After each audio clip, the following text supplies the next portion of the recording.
प्यारे बच्चों, welcome to my channel Verma study 2020 बुकलाना। मैं यूपी बोर्ड के क्लास 12th के छात्र छात्राओं के लिए इकोनॉमिक सब्जेक्ट को हिंदी माध्यम से मैं फुल कोर्स कराऊंगा। यदि आप फुल कोर्स करना चाहते हैं तो मेरे चैनल को सब्सक्राइब कीजिए और बेल आइकन को प्रेस करना ना भूलें, ताकि जो भी वीडियो मैं अपलोड करूं उसका नोटिफिकेशन आपको सबसे पहले मिल सके। प्यारे बच्चों, व्यष्टि अर्थशास्त्र पढ़ाया जा चुका है। समष्टि अर्थशास्त्र चल रहा है, जिसमें चैप्टर 2 चल रहा है, राष्ट्रीय आय का लेखांकन। इसमें 13 पार्ट 13 वीडियो डाला जा चुका है। आज पार्ट 14 है और आज हम लोग पढ़ेंगे व्यय विधि के द्वारा राष्ट्रीय आय के सवालों को कैसे हल करें। कल हम लोगों ने पढ़ा था, या इससे पहले वाले वीडियो में हम लोगों ने पढ़ा था उत्पाद विधि से सवाल कैसे हल करें, आय विधि से सवाल कैसे हल करें, और आज हम लोग व्यय विधि से एक्सपेंडिचर मेथड के द्वारा सवाल कैसे हल करें, इस पर हम लोग देखेंगे। तो पहला सवाल है, निम्नलिखित आंकड़ों से व्यय विधि द्वारा बाजार कीमतों पर शुद्ध राष्ट्रीय उत्पाद का आकलन कीजिए। देखिए, अगर व्यय विधि नहीं भी लिखा है तब भी आपको व्यय विधि लगानी पड़ेगी। ये जो डाटा दिया गया है ना, इस डाटा में देखने से पता चल जाएगा कि व्यय विधि के सूत्र का ही डाटा है, इसलिए इसमें आप आय विधि या उत्पाद विधि तो लागू भी नहीं कर सकते। बाजार कीमतों पर, मार्केट प्राइस पर शुद्ध राष्ट्रीय उत्पाद, शुद्ध net product, NNP at factor cost, ऐसा NNP एट मार्केट प्राइज निकालने को कह रहा है। देखिए, सूत्र को हल करने से पहले हम इसके सूत्रों पर ध्यान दें। सवाल को हल करने से पहले, जैसा कि आपको पता है कि उत्पाद विधि से और व्यय विधि से GDP-MP निकलता है, जबकि यह भी बताया गया है कि आय विधि से NDP-FC निकलता है। तो व्यय विधि में GDP एट मार्केट प्राइस हल करने पर निकलेगा। इसका सूत्र लंबा चौड़ा है लेकिन आसान है थोड़ा सा, अगर आप ध्यान देंगे तो। देखिए, इसमें पहला चीज तो जोड़ा जाता है निजी अंतिम उपभोग व्यय। अब ये नहीं बताया जाएगा कि निजी अंतिम उपभोग व्यय क्या है, तो निजी अंतिम उपभोग व्यय जोड़ा जाएगा और उसके बाद सरकारी अंतिम उपभोग व्यय जोड़ा जाएगा। तीसरा, सकल घरेलू पूंजी निर्माण या निवेश जोड़ा जाएगा। यहाँ ये बता दूं मैं कि पूंजी निर्माण के जगह पर निवेश भी लिखा हुआ आता है, अर्थात सकल घरेलू पूंजी निर्माण कहिए या सकल घरेलू निवेश कहिए, एक ही चीज़ है। ये मत समझ जाइएगा कि यहाँ से लेकर के यहाँ तक का इतना है, केवल पूंजी निर्माण की जगह पर निवेश भी लिखा रहता है। तो अब तक आप 3 चीज जोड़ लिए और चौथा जोड़ते हैं शुद्ध निर्यात। तो 4 चीज जब हम जोड़ते हैं तो GDP एट MP निकलता है। अब मान लो निजी अंतिम उपभोग व्यय लिखना है और ये नहीं दिया है, तो फिर हम उसके घटकों को देखेंगे और जो भी होंगे उनको जोड़ेंगे। इसमें क्या क्या आ सकते हैं, व्यक्ति या परिवार द्वारा किया गया व्यय आता है, टिकाऊ, गैर टिकाऊ, अर्ध गैर टिकाऊ वस्तुओं पर व्यय आता है, सेवाओं पर व्यय आता है। तो इन तीनों व्यय को जब जोड़ेंगे तो निजी अंतिम उपभोग व्यय निकल जाता है। सरकारी अंतिम उपभोग व्यय, इसमें कोई घटक नहीं है जो सरकार के द्वारा अंतिम समय में व्यय किया जाता है, वो इसमें दिया रहेगा सवाल में।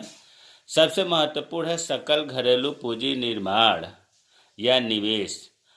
अगर ये नहीं दिया है तो फिर इसके 2 घटक दिए होंगे, सकल घरेलू स्थायी पूंजी निर्माण या निवेश। देखिए, पूंजी निर्माण के जगह पर निवेश भी लिखा रहेगा। थोड़ा सा भाषा इधर उधर हो सकता है, लेकिन आप ध्यान से देखेंगे तो पकड़ में आ जाएगा। सकल घरेलू स्थायी पूंजी निर्माण या सकल घरेलू स्थायी निवेश एक ही चीज़ है। कभी कभी स्थायी के जगह पर लिख देगा सकल घरेलू अचल पूंजी निर्माण, स्थायी मतलब अचल। कभी कभी ये भी लिख देगा सकल घरेलू स्थिर पूंजी निर्माण। तो प्यारे बच्चों, इस सब चीज़ें स्थायी, स्थिर, अचल एक ही चीज़ है। पूंजी निर्माण या निवेश एक ही चीज़ है। और स्टॉक में परिवर्तन, स्टॉक में वृद्धि, अगर ये दिया है तो ठीक है। सकल घरेलू स्थायी पूंजी निर्माण में स्टॉक में परिवर्तन जोड़ देंगे तो ये निकल जाएगा सकल घरेलू पूंजी निर्माण। स्टॉक में परिवर्तन नहीं दिया है तो अंतिम स्टॉक में से प्रारंभिक स्टॉक माइनस करेंगे तो ये आ जाएगा। अब देखो, सकल घरेलू पूंजी निर्माण और सकल घरेलू स्थायी पूंजी निर्माण में बहुत केवल स्थायी शब्द का अंतर है। तो अगर अस्थाई, स्थिर, अचल है तो आप समझ लो कि इसकी बात हो रही है, इसकी नहीं हो रही है। और जब इसकी बात होगी तो स्टॉक में परिवर्तन हर हाल में जुड़ेगा, अगर सवाल में दिया है तो। अगर नहीं दिया है स्टॉक में परिवर्तन तो इसके जगह पर 0 मान करके, जोड़ करके और तब इसे निकालेंगे। एक चीज़ और है, मान लो सकल घरेलू पूंजी निर्माण, सकल के जगह पर अगर शुद्ध लिखा है, शुद्ध घरेलू पूंजी निर्माण, तो आपको पता है कि सकल से शुद्ध पर यहाँ शुद्ध लिखा है, नेट लिखा है, और आपको सकल में बदलना पड़ेगा। इसके लिए मूल्यह्रास को जोड़ते हैं।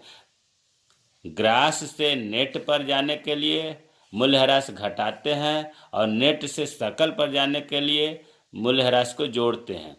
उसी तरह से इसमें है, अगर यहाँ लिखा है शुद्ध घरेलू स्थायी पूंजी निर्माण, तो शुद्ध का डाटा तो रखेंगे ही, इसमें जो है मूल्यह्रास जोड़ेंगे ताकि सकल आ जाए।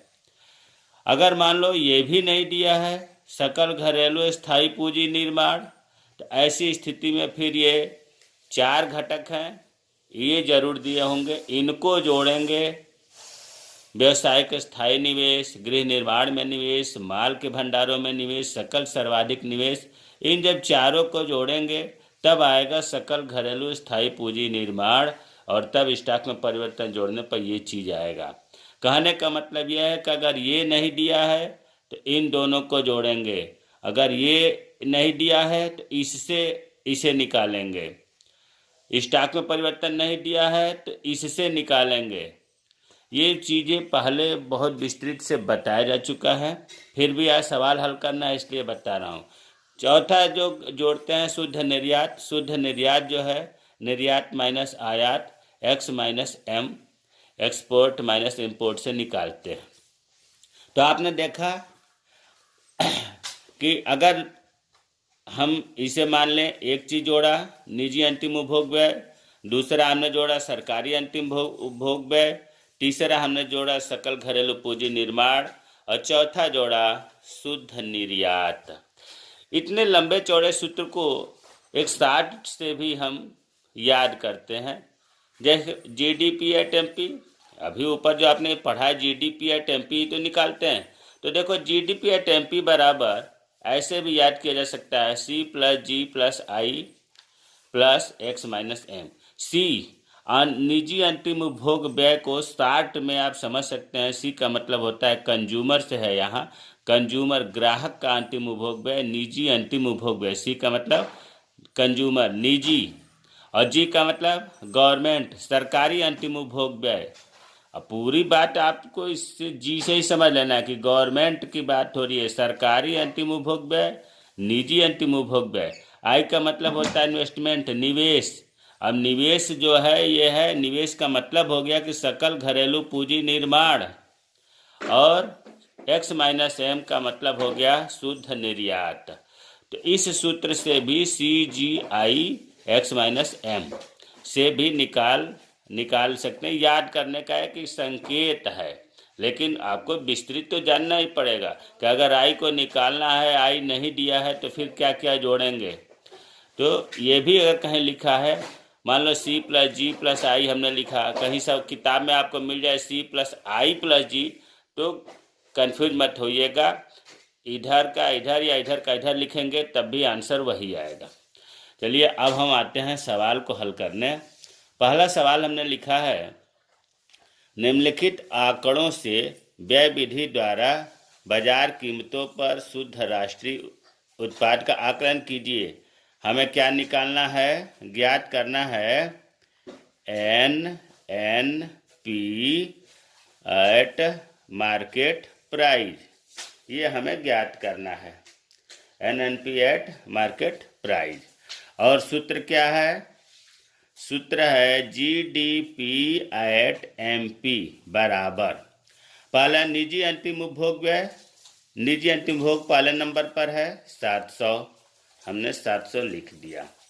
उसके बाद दूसरे नंबर पर आता है, अगर हम दूसरे नंबर पर सरकारी अंतिम उपभोग व्यय, सरकारी अंतिम उपभोग व्यय, इसमें कहाँ है?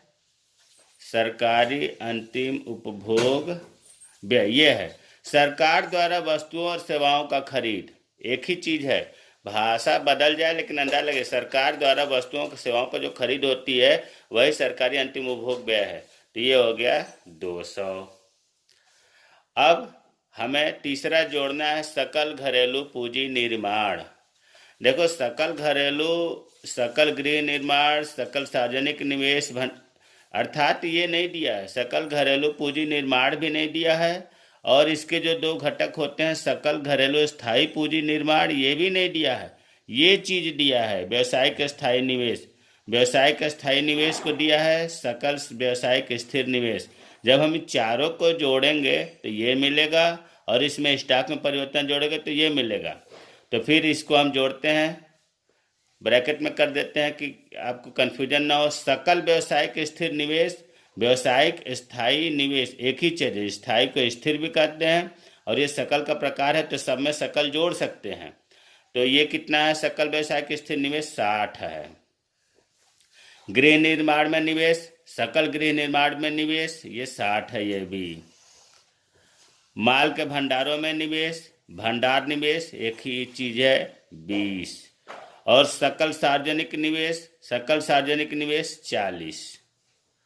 इससे पहले जब मैं डिटेल पढ़ाया था तो ये सकल सार्वजनिक निवेश उसमें नहीं था, लेकिन इस सवाल को देखिए, निवेश जब लिखा है इसका मतलब कि निवेश वाले में जुड़ेगा, इसलिए इसे भी जोड़ा गया 40। अब ये चारों चीज से आपका आ गया सकल घरेलू स्थायी पूंजी निर्माण। अब इसमें स्टॉक में परिवर्तन जोड़ना है, स्टॉक में परिवर्तन नहीं दिया है तो या हमने 0 मान लिया। अब इन जब इतना को जोड़ेंगे तो आ जाएगा सकल घरेलू पूंजी निर्माण या निवेश आ जाएगा, प्लस शुद्ध निर्यात, प्लस अब इसके आगे जगह नहीं है तो यहाँ मैं लिख दे रहा हूँ प्लस शुद्ध निर्यात। शुद्ध निर्यात नहीं दिया है तो इसके आगे निर्यात माइनस आयात। निर्यात है 40 और आयात है 20। ये हमने सूत्र के हिसाब से मान रख दिया। अब इसको हल करेंगे, चलिए 700 200 हो गया 900, प्लस 60 60 120, 20 40, 140 हो गया, और 40 280, 180, 60 60 120, 20 40 और 40 180 हो गया। और फिर 40 में से 20 गया, 20 हो गया।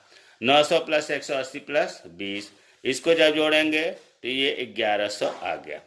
अब ये आया है GDP एट MP, आंसर अभी नहीं निकला, आपको निकालना है NNP एट MP निकालना है। तो NNP एट MP निकालना है तो फिर इस लिखेंगे NNP एट MP। जो चीज़ निकालना होता है उसे लेफ्ट में लिखते हैं, जो चीज़ ज्ञात होता है उसे राइट में लिखते हैं। अब देखो NNP एट MP बराबर ये GDP एट MP हमने ऐसे लिख दिया। अब हमें ये देखना है कि ये बराबर करना है, तो G ये ग्रास है, हमें नेट पर जाना है, तो ग्रास से नेट पर जब जाते हैं तो माइनस डिप्रिसिएशन माइनस मूल्य ह्रास करते हैं तो नेट हो गया। डी है डोमेस्टिक, डोमेस्टिक से नेशनल निकालना है हमें, तो डोमेस्टिक से नेशनल आपको पहले बताया गया है कि NFIA जोड़ते हैं, विदेशों से प्राप्त शुद्ध साधन आय जोड़ते हैं, और MP भी है तो कुछ नहीं होगा। अब देखो GDP एट MP आया है 1100 माइनस डिप्रिसिएशन सवाल में दिया है मूल्य ह्रास 20, और NFIA है विदेशों से शुद्ध साधन है -10 है। फिर अब इसको हल करेंगे तो 1100 -20 और प्लस माइनस मिलके माइनस होगा तो 10, फिर ये जुड़ जाएगा तो ये होगा 1100 -30। 1100 में से 30 जब घटाएंगे तो होगा 1070। ये डाटा रुपए लाख में है तो 1070 लाख रुपए, ये उत्तर आ गया आपका। तो सवाल इतने में ही हो गया, जबकि कितना लंबा चौड़ा सवाल आपको दिया गया था। हमें उम्मीद है कि सवाल समझ में आ गया होगा। अब दूसरा सवाल देखते हैं। व्यय विधि द्वारा बाजार मूल्य पर सकल राष्ट्रीय उत्पाद ज्ञात कीजिए। क्या ज्ञात करना है हमें? GNP, grass national product at market price, ये हमें ज्ञात करना है।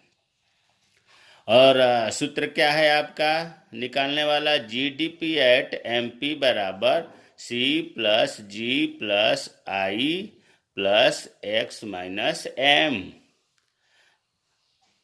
अब GDP एट MP का मान रखें।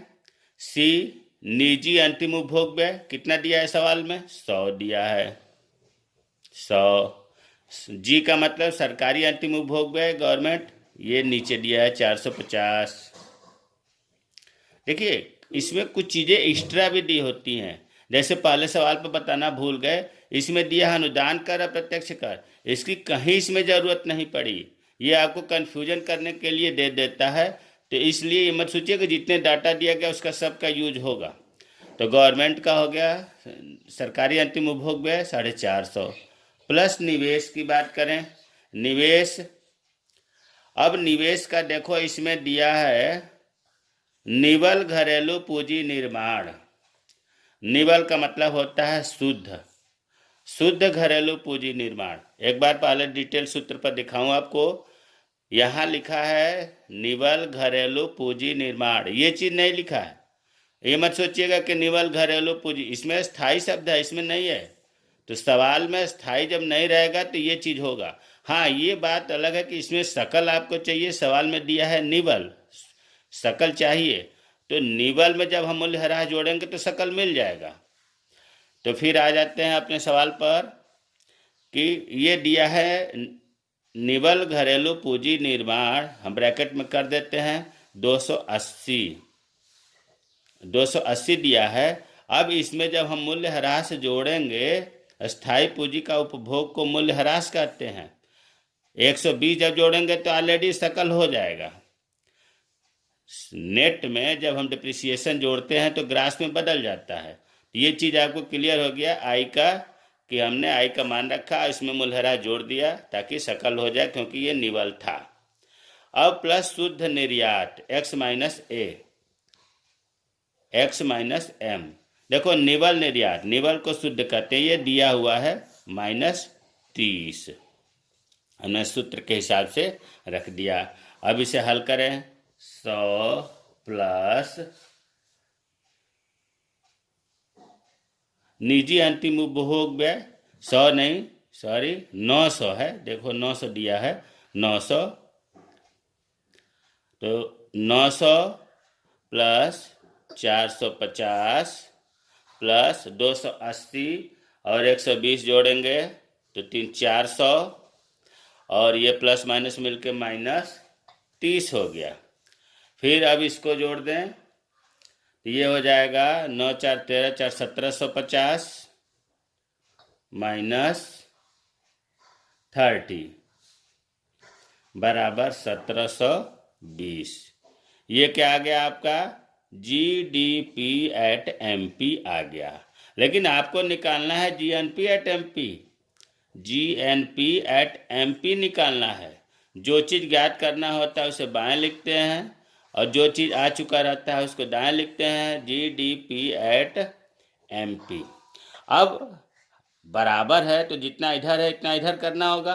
तो हम देखते हैं कि जो बराबर नहीं होगा उसे करेंगे। जी ये भी एक ग्रास, ये भी ग्रास, चलो कुछ नहीं करना है। ये डी है डोमेस्टिक, ये नेशनल। डोमेस्टिक दिया आया है, हमें नेशनल निकालना है। तो डोमेस्टिक से नेशनल पर जाने के लिए विदेशों से प्राप्त शुद्ध साधन आय को जोड़ते हैं, NFIA जोड़ेंगे। और ये भी MP है, ये भी MP है, कुछ नहीं करना है अब इसमें। तो जीडीपी एट एमपी कितना आया? 1720 आया, प्लस एनएफआईए विदेशों से प्राप्त शुद्ध साधन आय -20 है, -20। अब इसे हल करेंगे, 1720 प्लस माइनस मिलकर माइनस हो गया, 20 बराबर 1700। ये डाटा रुपए करोड़ में दिया है, तो 1700 रुपये या 1700 करोड़ रुपए, यह आपका आंसर हो गया। तो हमें उम्मीद है कि दूसरा सवाल जो है इसमें हमें निकालने के लिए हमने दिया था जीएनपी एट मार्केट प्राइस। प्रत्येक सवाल में मैं ये प्रयास करता हूँ कि कुछ न कुछ अंतर रहे, ताकि आपको जितने भी डाउट हो समस्या का समाधान हो। अब फिर तीसरा सवाल देखते हैं। व्यय विधि द्वारा निम्नलिखित आंकड़ों की सहायता से राष्ट्रीय आय की गणना कीजिए। राष्ट्रीय आय NNPFC निकालना है।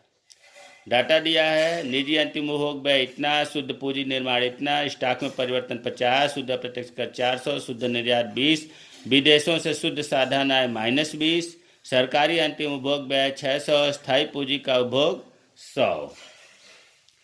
तो हमें सूत्र हमने यहाँ लिख दिया है। सूत्र जो है लिख दिया है, जीडीपी एट एमपी बराबर C + G + I + X - M।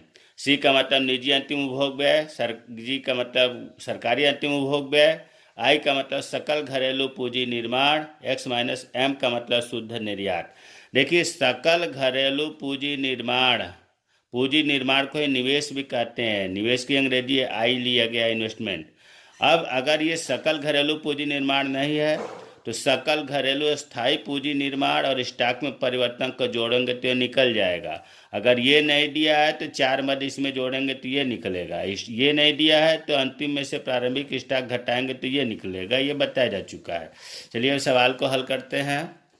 हमें इसमें निकालना था NNP/FC, ये चीज़ निकालना है। और सूत्र से आपको पता है कि जीडीपी एट एमपी निकलता है। तो जीडीपी एट एमपी पर चलिए मान रखते हैं। निजी अंतिम उपभोग व्यय शुरू में दिया है 2000, फिर सरकारी अंतिम उपभोग व्यय 7वें नंबर पर है 600, प्लस अब सकल घरेलू पूंजी निर्माण ये दिया है दूसरा, शुद्ध पूंजी निर्माण। ये देखिए यहाँ शुद्ध लिखा है, घरेलू नहीं लिखा है, तब भी यही चीज़ है। क्योंकि अगर ये वाला होता ना तो इसमें स्थायी लिखा होता, स्थायी नहीं है, इसका मतलब कि यही चीज़ है। घरेलू छोड़ दिया है हमें डराने के लिए और सकल को शुद्ध कर दिया है। तो हम शुद्ध में पता है कि जब मूल्यह्रास जोड़ेंगे तो सकल निकल जाएगा। तो शुद्ध पूंजी निर्माण है 400 और इसमें जो है हम मूल्यह्रास कितना है, स्थायी पूंजी का उपभोग को मूल्यह्रास कहते हैं, इसमें 100 जोड़ेंगे तो ये सकल पूंजी निर्माण हो गया या सकल घरेलू पूंजी निर्माण हो गया।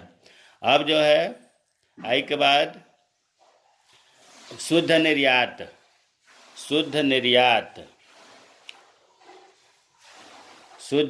दिया है सवाल में 20।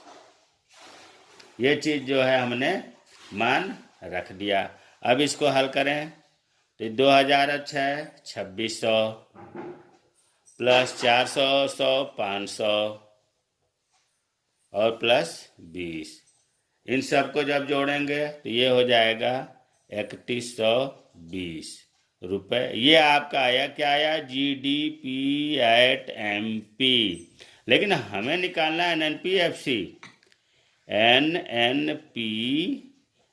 निकालना है। तो इसे बाएं लिखा और ये चीज़ आया है तो इसे दाएं लिखेंगे, जीडीपी एट एमपी।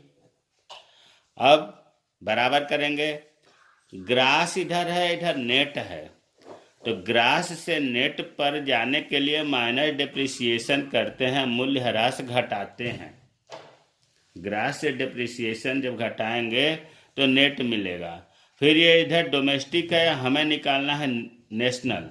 तो डोमेस्टिक से नेशनल निकालने के लिए विदेशों से प्राप्त साधन शुद्ध आय जोड़ते हैं NFIA और पी में कोई चेंजिंग नहीं होती। एफ सी, एम पी आया है, एफ सी निकालना है। एम पी से एफ सी पर जाने के लिए हमें -NIT नेट इनडायरेक्ट टैक्स शुद्ध अप्रत्यक्ष कर घटाते हैं। ये आपका इधर इतना करने के बाद ये इसके बराबर होगा। तो मान रखते हैं GDP एट MP आया है कितना, 3120 माइनस डिप्रिसिएशन कितना दिया है सवाल में, 100 दिया है। विदेशों से प्राप्त शुद्ध साधन आय -20 दिया है, -20 और -NIT शुद्ध अप्रत्यक्ष कर कितना है, 400